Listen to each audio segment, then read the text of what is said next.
The AllFuel HST Tee with Cleanout cap is used in through-the-wall chimney installations where the chimney must penetrate an exterior wall and turn 90 degrees. The bottom of the Tee connects to the top of the base wall support, sold separately, with the included Tee cap connecting to the bottom of the base wall support to provide easy access for cleaning your chimney from the bottom. The side outlet of the Tee, also known as the branch, connects to the length of pipe that will pass through the wall thimble and into the home. The top of the Tee connects to the rest of the chimney stack, which will run vertically up the side of the home until reaching its termination point. The AllFuel HST Tee with Cleanout cap is made of 304 stainless steel for superior corrosion resistance and polished to a beautiful shine.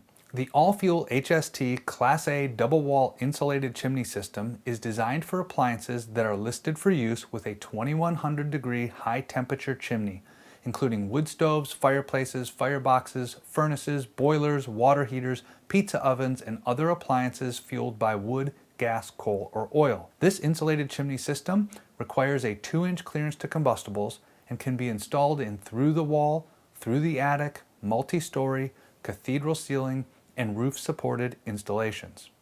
Please note that all Class A chimney systems are brand specific, meaning the AllFuel HST brand of chimney pipe cannot be connected to any other brand of double wall chimney.